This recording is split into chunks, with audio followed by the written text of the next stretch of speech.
கார சட்னி எப்படி செய்யலாம் பார்க்கலாம் வாங்க.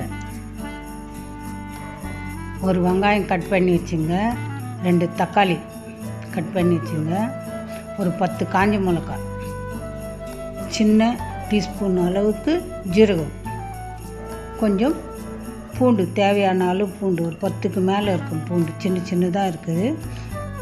அதிகமாக சட்னி தேவைப்பட்டால் இப்படி பண்ணுங்கள். வெங்காயம் 2 போட்டிங்கன்னா 3 தக்காளி போடுங்க, அப்போ தான் காரத்துக்கு சரியாக இருக்கும். காஞ்ச மிளகா ஒரு 10-15க்கு மேலே போடுங்க.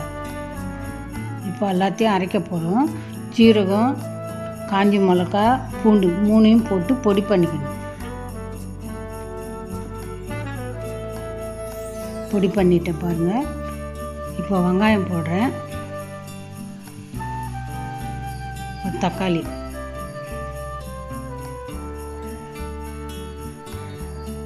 தேவையான அளவு உப்பு,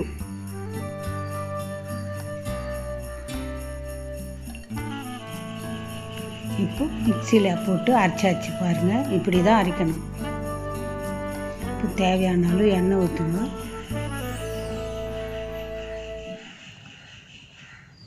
கொஞ்சம் அதிகமாக கூட எண்ணெய் ஊற்றிக்கலாம்.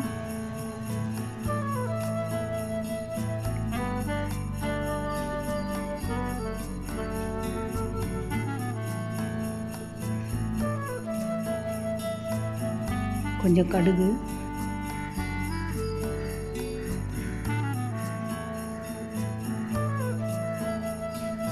கொஞ்சம் பெருங்காயம், இப்போ கறிப்பிலை, இப்போ அரைச்சி வச்சுக்கிற சட்னியை ஊற்றி நல்லா வதக்கணும். பச்சை வாசனை போகிற அளவுக்கு வதக்கணும்.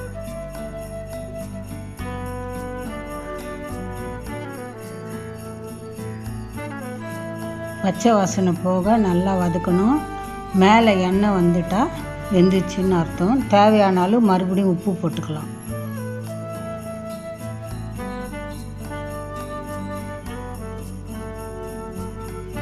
நல்லா வதக்குங்க.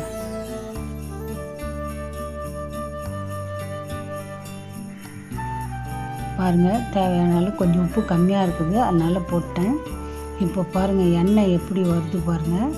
இப்படி வந்துச்சுன்னா தக்காளி வெந்துச்சு, சட்னி ரெடி ஆயிடுச்சுன்னு அர்த்தம். பாருங்கள், எண்ணெய் நல்லா மேலே வருது.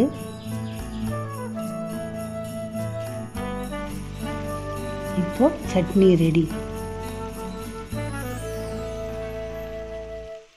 இந்த கார சட்னியை மறக்காத உங்கள் வீட்டில் செய்து பாருங்கள். உங்களை அடுத்த வீடியோவில் சந்திக்கிறேன். நன்றி, வணக்கம்.